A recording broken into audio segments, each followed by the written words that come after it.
This ESPN podcast is brought to you by Geico. 15 minutes could save you 15% or more on car insurance. Visit geico.com. The BS Report is a free-flowing conversation that occasionally touches on mature subjects. The BS Report. The BS Report with Bill Simmons. We're in Austin. It's Saturday. We are about to premiere a film about this guy, Serge Ibaka, which he has not seen yet. It's premiering Saturday night and then running on Grantland. It is called Son of the Congo. Very proud of this. Our first feature film for Grantland, basically. And you have not seen it yet. Not yet. Are you nervous? Little bit. My people, they want to surprise me, so I'm kind of nervous a little bit. You know, we turned it into a comedy. Excuse me? Yeah, we put a little. No, we didn't. Comedians did. What do you think's going to happen in it? Well, one thing for sure I know is people are going to learn who is Serge Ibaka, and they're going to learn a lot of things in life, you know, and that's one thing I know. It's interesting, like, the point you're at in your career, because you've been on good teams pretty much the whole time. And people just think of you as Serge Ibaka, the guy who plays with Durant and Westbrook on the playoff team. Exactly. But you've had this whole backstory. I mean, I didn't know about it. I feel like I know more about basketball than just about anybody. I knew where you came from. I didn't know really anything else. What made you want to tell your story now?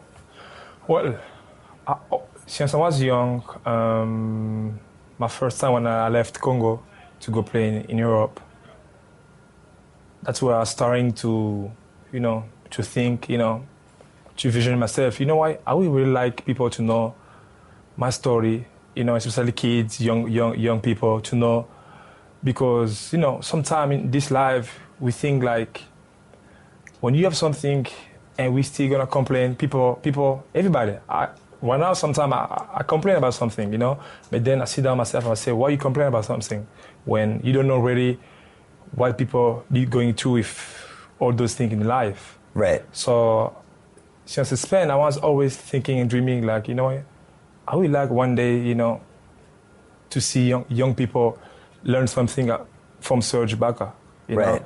And thank God now, and thank you, you know, for giving me this opportunity to show the young people and to show the world like everything's possible. Well, it was an easy decision for us because it's a very good film. Thank you. But I think, you know, you said like you beat the odds. The odds were, I would say, really, really stacked against you. And you had some natural physical gifts, but there's a bunch of other stuff that needed to happen too. Mm-hmm. It's interesting to hear you say that, like right now, your body's a little banged up. Like you're probably bummed out that you can't play and like you have little things that happen in your life. But it's interesting that you go way back and think, oh man, I mean, is it fair to say you're thinking every once in a while you remind yourself, I should be grateful? Yes, like I say, nobody's perfect. Yeah. Nobody's perfect. Sometimes I get down a little bit, try to complain or think differently, but then I get exam for myself too, like, you know, and that's why I'm here. It's something keep helping me to be the man I'm right now, and I'm sure and I have a lot to learn. I'm gonna get better on. I know it's easy. I know it's not gonna be easy. That's one thing I know. That's one thing I know when I wake up in the morning. I know nothing's easy. I don't want to give away too much of what happens in the film. Plus, you haven't seen it. I don't want to spoil anything. Yes. But eventually, you landed in Spain. How old were you? I was 17. Right. And at that point, people knew you were a good athlete. Yes, in Spain, and yes, probably yes. When did you know that you had a chance to potentially play basketball and get paid for it? What age? Since 8, 9. 8, 9? Yes, sir. Wow. You were like, this is happening.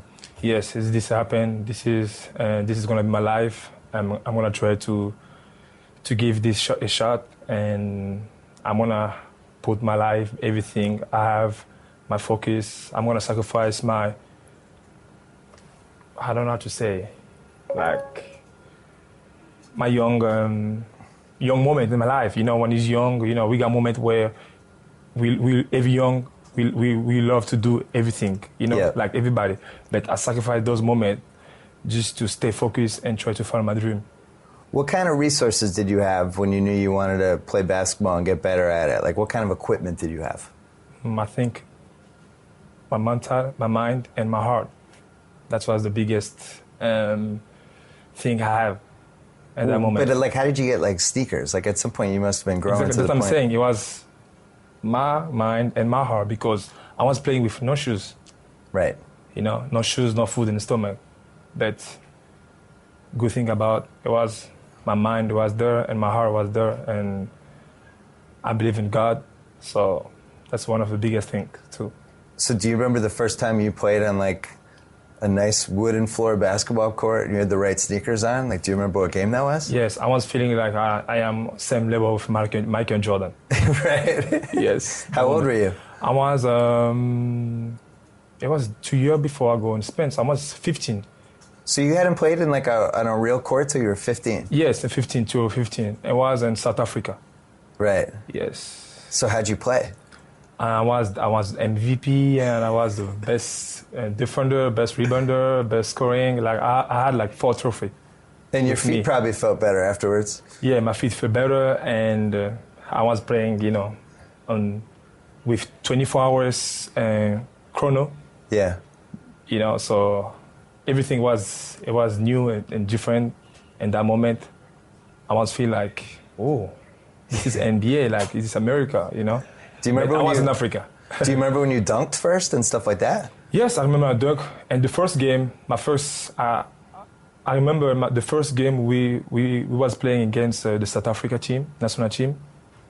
And my first basket was a dunk. And I heard the crowd go crazy, and I was so exciting. I stayed up there like for 3 more seconds. You know, it was so fun. That's one of my best moments in my life. I will never forget. When did you start playing against players that you could tell were like in your relative talent range? Like when you went to Spain? No, in South Africa. Yeah? Yes, that competition, because most of the time we was playing against Angola.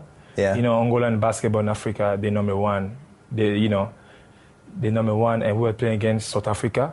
We were playing against Nigeria. You know, they got a lot of players. At that moment, they was playing in university here, in school here in America. So it was kind of those moments. When did you fill out? When did you get tall? When did you pass like 6'8"? I wasn't really tall since I was young. Yeah. You know, yeah, I wasn't really tall because my mom and dad, I come from tall family, big family, so yeah. I wasn't really tall. And then Spain happens. And Spain and you happened. had some real players in that team. Like, that's a real league. And we Yes. were pointing before, one of your friends pointed out that Yes, George Gervin's picture, George Gervin ended up there after he played in the NBA. Actually, when I get to Spain, that's where I start dreaming like, oh, I can be an NBA player one day too. Yeah. Because when I was in Congo, my dream was just to play a professional basketball Yeah. in Europe or anywhere, or in Angola. I don't care. I just want to live here and to go play professional basketball anywhere. But then when I come in Spain, that's where I start thinking like, oh yeah, like I can be an NBA player one day too. Who's the best player you played in that league? Do you remember? And the league, well, I don't remember, but there was a lot of players, you know, like American players in that moment. Drifted over there, They yeah. could play out. They was good, you know, and At what point did people start, you could tell something was going on because people were trying to either manage you or attach themselves to you or give you things? When did that whole part of the process start? when again, before I get in Spain, I was first in France, Yeah. in Macon. I was there for 3 months. Then my agents and my dad, you know, my agent go, you know, my agent called my dad, you know, like, you know, we think, you know, the best place for your son, you know, is here in Spain, you know, because and in France, the team I was playing, it was like really low-key team. Like, I don't know how to explain you, you know, and Like a lottery team? you know, just like, you know, those small plays, you know, they got team just for friends and family, you know, stuff like that. Yeah. You know, and so my agent talked with my dad, and he told my dad, like, you know, we think your son can be a great future basketball player if he come in Spain. So then, you know, my dad he flew from Africa to France to come pick me out there, you know, because it was not easier. Yeah. I was that moment young, and I was excited to stay there, you know. To me, it was a dream to leave already Congo to come in Europe to play basketball. Right. And then my dad told me we have to go in Spain because there is a better situation for you. And I said, why? Like, I'm so comfortable here. I'm happy, I'm playing, I got shoes, I got everything. I love to play basketball, Then I was young, but, my dad keep telling me we have to go there, He convinced me, so then I accepted to go in Spain. That's when I get in Spain, that's where I start feeling like, whoa, like everything it was more about, getting to the next business. level. Business. So you went from living in the Congo to going from France to Spain, which are two of like probably the coolest countries to live in. Like, was your head spinning?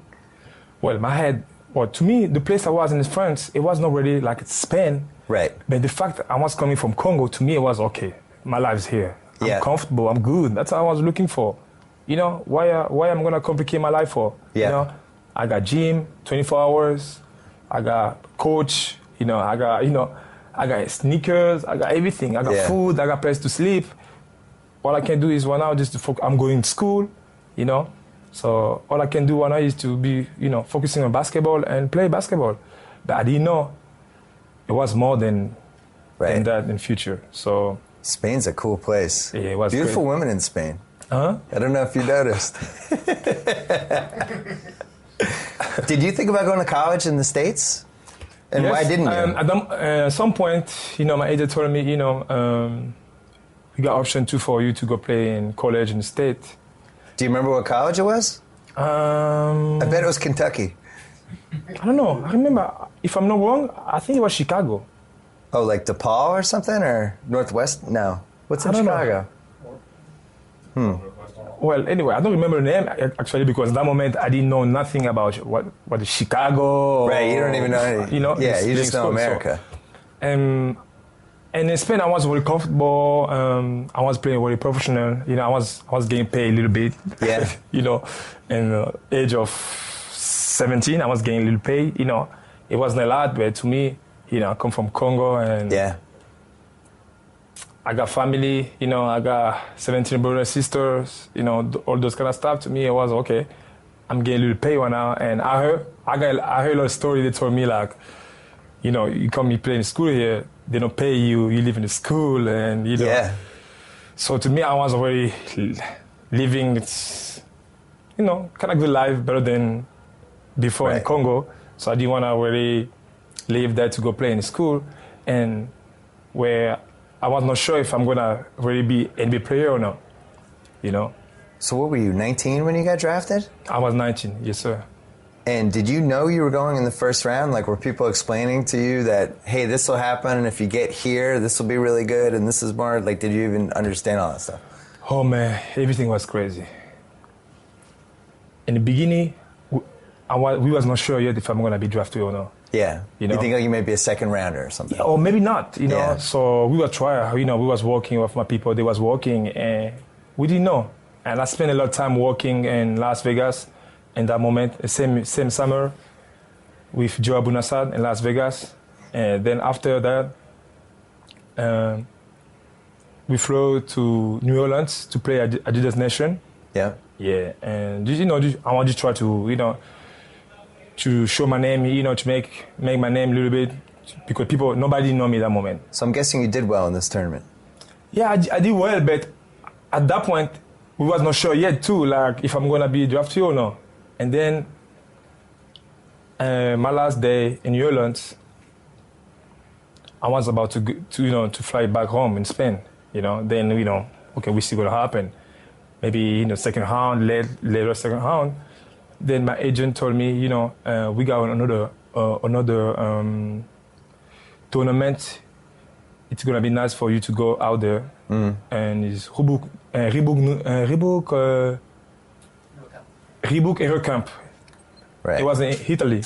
Yeah. Yes. So my agent told me, it's gonna be nice if we can go there, to play, because it's gonna be a lot of NBA scout go there to watch players. I said, oh, okay. I was so tired, man. I was so tired. I spent all summer working out and playing, and then go play in Adidas Nation in New Orleans. After that, I was asking my agent for vacation, because my agent, in that moment, he was like my dad, Yeah. you know. So I was saying, man, I have to go, I have to go back home, man. I need some break, man. I be traveling all summer, working out, non-stop. Like, before that, I spent 4 years, non-stop. Right. He said, man, we have to go there. If, we can have chance, to do something. I said, okay, cool, we go there. And we flew to Italy for the Hero Camp, Rebook Hero Camp. When we get there, I was so tired. I was cramping all of my body. Yeah. Playing with, sore ankle, And when we get there, I just kill it. Yeah. I kill it. And then from there, everything changed. Like, oh, Serge Ibaka, you're going to be a... He's rising up the draft. Yeah, first round and draft, NBA draft, everything just changed. Everything just become what? Like, then my agent told me, we have to go to New York. I said, whoa, like New York? Like, yeah, he said, we have to go to New York because now, we have the possibility for you to be a first round or second round band. We have to go to New York. So that's where everything starting. You're going to get drafted. You're going to walk on the stage and shake hands with a little guy. The day before draft, that's when we found out. The day before draft. You got a promise from Oklahoma City, right? Didn't you? You can tell us now. It was like 6 years ago. No. No promise? No, it was no promise. But you had a feeling they might take you. It was no promise. Actually, that moment it was Seattle. Oh, Seattle. Yeah, it was Seattle. Yeah. Yeah. So after the camp, everything changed. And so were we like 24th pick, something like that? I want 24 picks, Yeah. But to me, since day one, I want to tell my agent, what? I don't care about numbers, man. Yeah. I say to my agents, I know who I am. I don't care about numbers. All I need is the opportunity. And then he was telling me, sometime when they draft you, he started explaining to me because I didn't know nothing. He told me sometime when they draft you have to go there, play, and, maybe they may send you in a D-League. And he explained me how D-League work. I told my agent, you know what? I'm not gonna go to D-League. I told him in the beginning. Yeah. I'm not saying D-League is bad. I'm not gonna disrespect all the players playing D-League. But to me, I'm saying my agents, I see myself playing in NBA teams, and all I need is just give me just a little opportunity, just a little.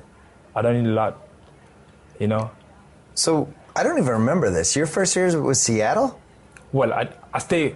The Seattle draft me, but then I stay one more year. That's what it was in Spain. Because it was always Oklahoma City. That's what I thought. Yeah. Yes. Okay. So I stay one more year in Spain, then come back. I remember seeing you. I went to one of your games. It must have been like year 2 or year 3 for you, and I could see you were figuring it out. Because it seemed like you guys made the playoffs in, I think, 2010. Yes, I think. And you were kind of starting to spread your wings, but I could see the seeds of it. I was like, oh, this guy's, Jesus, what's going to happen with this guy? Yeah. So you could just kind of see it, because you were 21 at that point or something. Mm-hmm. But when did you feel like you were starting to figure it out? Just every year, just playing basketball, because I never have a chance like a lot of kids when they was young, start playing basketball since they was young in high school. Yeah. I never had that chance, So to me, it was like when I came in NBA, every game, every year was like the process to me. So learning, 82 games, 7 months a year, just feeling, preseason, playoffs. So every game was to me, to learning something new, the process, the experience, everything. What about what's going on with you from a personal standpoint? All of a sudden you're flying on charter planes. Mm-hmm. You have trainers that are rubbing you down. I mean, all this happens overnight, basically. Yes. I'm sure girls maybe interested. They seem to like NBA players from time to time. Yeah, sometimes. You have people rooting for you. You have people picking you apart if you had one bad game. Yes, it was. Yeah, and it was kind of those moments. But then I sit down myself. I say, one thing I know is, just me, I know is, when you ask for more, when you get there, it's harder. It's like people say, oh, it's hard to get there. Yeah. Yeah, but it's hard to stay. Yeah.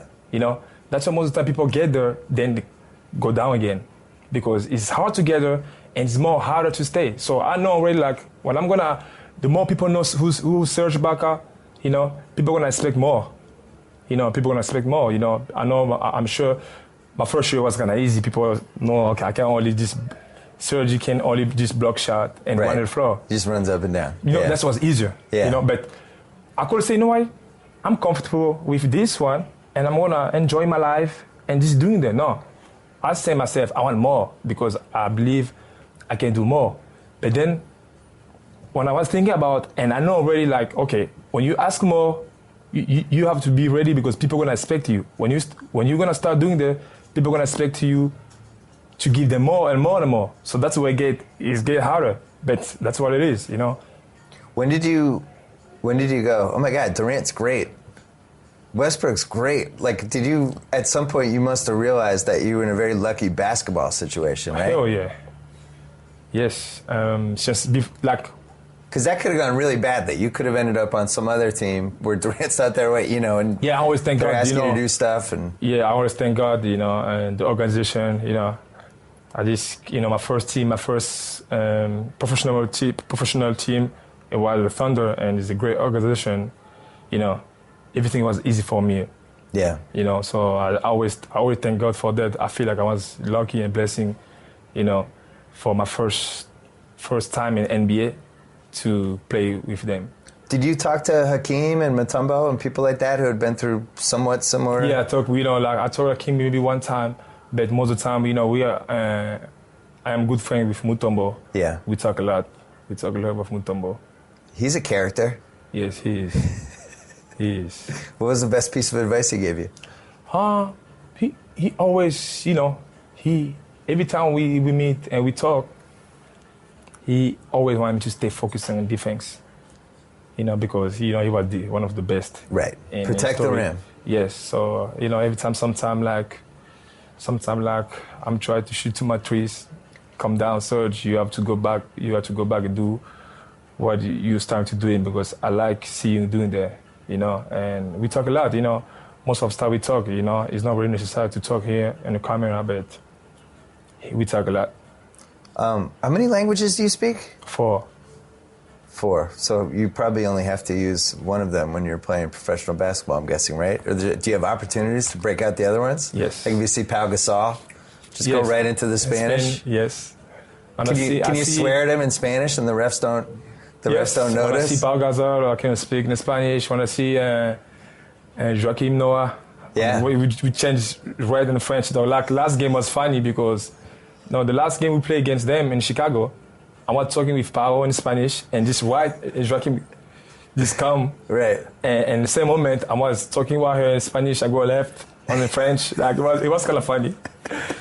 You know? And then American. You get 3 languages. Yeah, that's pretty good. Actually, it was American too, because then Naz Mohammed come, yeah, and I'm start talking with him in English. Yeah. So it was kind of like Spanish, French, and English at the same time. It was funny. The 2012 finals, those first 4 games were close with Miami. Mm-hmm. I mean, each one came down to basically the last minute, but you guys were on this giant stage, and you were like this group of young kids, basically. What do you remember from that now, a couple years later? Something I just remember, it was fun, man. It was exciting, it was fun, man. One of the big things I remember, we didn't really have this experience. Yeah. You know, we didn't really see it. We didn't really know what we want. You know, like we didn't really know what we want. We're just exciting, you know. We got the crowd, you know, everybody talk about us, you know, we good. And let's just play hard and enjoy, but we didn't really know what we want. What do we want, you know, what are we looking for, you know, what it take together. Did you think you guys were a little bit nervous, or you just kind of didn't totally know what to do yet? Yeah, we didn't know what to do. Yeah. I don't think it was about nervous, because, you know, if you got a player like Russell Westbrook in your team, he's never going to have nervous. Right. You know him. Yeah. So, you know, the experience, man, we didn't have experience. We just want to think it's going to be easier. You know, like, okay, we good team, you know, we can run up and down, make something. Serge going to block shot, Kevin going to cross over, West, James, and we're gonna win easy. We didn't really know it takes some effort, some sacrifice, all those kind of stuff. And you need luck, too. You got to stay healthy. Exactly, You got to make sure people stay together. You had Jeff Green got traded pretty early on. That was the first major trade. Harden got traded later. What was it like to, you guys were so tight as a team, and then somebody's like, hey, guys, I'm leaving. I'm going to go to Boston now, or I'm going to go to Houston. How did you feel about that? Because obviously you never had stuff like that happen before. Yes, to me it surprised me. It surprised me, especially about Jeff. You know, I remember we was leaving the hotel. We was in San Antonio, actually, and we was leaving, going to the game. Yeah, we were leaving, go to the game, and just from the lobby. Yeah. Like, you know, I saw Kevin come to me, say, hey, big fella, be ready to start tonight. I said, what? Like, you know, like, kind of scared me a little bit, you know, like. Yeah, what happened? You know. I said, what happened? Like, he said, yeah, big fella, be ready to start tonight, you know. I said, what happened? Like, he didn't even want to say too loud, so I kind of go close, like, more like, what happened? What happened? Like, he said, yeah, you know, Jeff Green's gone. And that moment, normally I should be exciting, you know? I should be exciting because he's gone. You're getting some of his minutes. Yeah, but I'm telling you, I was kind of scared a little bit, like my heart, like, you know, like, you know, I was what, 20 at that moment? Yeah. And I just started playing like half a season. I was playing 1 minute, 2 minutes, 1 minute, 30 seconds. And then they tell me, like, you're going to start for the next game. And then the next game I was playing against Orlando, Dwight. Right. That was the year. I had my years wrong. That that 2010-11 year, that was the year all of a sudden. Yes, and then I was like, oh. Because they made a big gamble on you with that trade. I mean, they part of the reason I'm sure they felt like they could do that is because they felt like you could take some of those minutes. Yeah, so in that moment, I pushed it there. Yeah. And that moment, I was like, when Kevin told me, I was like, oh my God, like, I start thinking loud. Like, I was scared a little bit, you know. What about when Harden went? Like, were you thinking we were going to come back to the finals? Were you surprised by that one? When he gone, we didn't expect to because, you know, we didn't expect to, but it was hard. You know, we know already, like, okay, he's gone, but, you know, we got players, you know, we're going to have a team. I'm sure people outside, they were still like, oh, he's over for them. But remember when he gone, the same year, we won like 16 games. Yeah. You know, I'm sure people, they was not expect that. Yep. For people, it was like, oh, they're gone, you know, but we know already, like, we got team, you know, we got players. We know. Was it weird to play against him? Oh, first game was kind of weird. And I remember the first game was kind of weird, but in that moment, no, before the game, it was feeling kind of weird, you know, but that moment, what do you think is, I'm going to play hard, you know, against him? You signed a big contract when you were like a year away from becoming a free agent. Yeah. They gave you a big deal. Probably, I mean, just crazy amounts of money from, I'm sure, what you would ever imagine. Yes. I don't think you've changed, but did anyone change around you in your immediate life? Well, I know what kind of people I want to be with. Yeah. So I don't think so because I know, you know, all my people is the same people from day one. You know, I got my same people, and all my friends, my agents. Yeah. People work for me, and I got the same people from day one.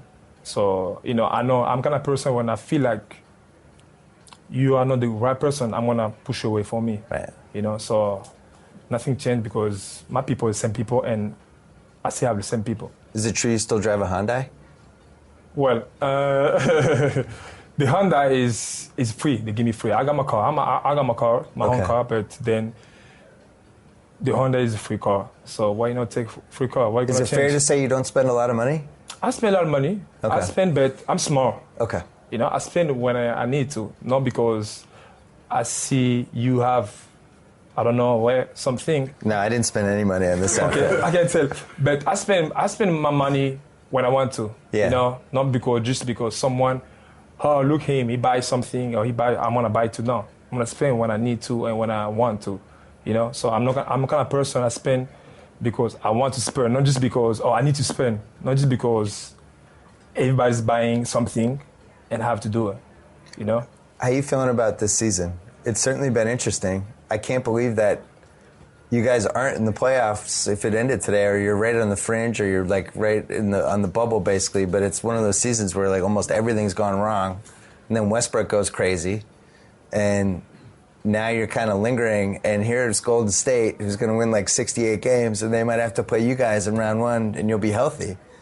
I mean, you're just feeling like if we can just get in there, we're going to cause some damage? Only 1 hour we are thinking, and only we know. We don't care what people explain about us or what they say about us. And only thing we know, and we are thinking 1 hour is just to get in the playoff. We don't care what number. You know what I'm saying? We don't care what number because we believe in us, and we don't care what number. It can be 8, 7, we don't care. And when we're going to get there, and we're going to make things change. Can you give me one story to explain to it? Because everyone at Grantland is fascinated by Russell Westbrook. Just give me one story of what it's like to be his teammate, just on like an average Thursday. What? Westbrook. Is he always like how we think he is? He's not always like that. Okay. You know, sometimes I sit down and say, this guy, what kind of guy is, man? Like on the court, off the court, he's a different person. Oh, okay. He's a different person. So he gets on the court, he just changes? Yeah, on the court, like, he's changed. Like, off the court, he's a different person. Like. So who's that person? He's just a normal guy, like, you know, like, funny. You know, like, he just smile every time, sing, you know, do some jokes. Right. Every time, you know, like, give people a hard time. Yeah. That's what he do every time. On the court, oh my God, he just like. Is he one of those people that's always competing with everybody at all times? Like even when you're in the airport trying to throw like a piece of trash in the garbage? No, compete. Like when he's off the court, he's not really compete. Yeah. He just like, you know, he just wanna talk, you know, be funny, you know, just enjoy life. But when he's on the court, he just like attack mode. Mm. Well, I'd love to talk more, but we have to go because you have to promote this awesome film we have. And the reason I want to play the podcast this way is because I want people to watch what we did here, because it's really about you going back and what your life was like there and what it's like now and how those two worlds kind of meet. You haven't seen it yet. I think I did a good job not spoiling it, right? Yeah. Yeah. Just all right. plug it. Grantland.com, it's up now. Yeah. That's when it's up. Grantland.com. When you see this podcast, that also means this piece is up. We're very proud of it. Oh, thank you. And you're doing okay? Your body's... Yeah, my body okay. Well, now, you know, we're going to see what happens. And we're going to see. You know, it's day by day, so we're going to see. It seems you have, like, a great healing capacity, as we saw in the playoffs last year, when everybody wrote you off in that playoff series, and then all of a sudden you came back and had, like, 20 rebounds or something. Yes. Yeah. You heal fast. Yes. That's the good thing about it. Thank God. And yeah. All right, well, good luck. And good luck with the reception to the film. We're really proud of it, and I think you should be really proud of it, too. Thank you for the opportunity. Really, I appreciate it, because when my people told me about it, I was like, wow, I can't believe it. It's something I was dreaming about, and now I got the opportunity. I really thank you a lot. Okay. Grantland.com, you can check out the entire Serge film, Son of the Congo, split up in a couple parts, premiering at South by Southwest right now. I'm excited. Thanks for watching. Target % off. Whoa! Thank you for downloading the BS Report with Bill Simmons. Too much fun. Check out more podcasts at the iTunes Music Store or at Pod Center at ESPNRadio.com. Peace out. Geico presents Strange Saving Stories. Astronomers detected an interstellar transmission. It stated, Geico, 15 minutes could save you 15% or more. The implications were staggering. Was the cosmos telling us we could all save hundreds on car insurance with Geico? Or did their radar merely pick up a signal from the nearby Rufus and Clyde's morning show? We may never know. Geico, 15 minutes could save you 15% or more on car insurance.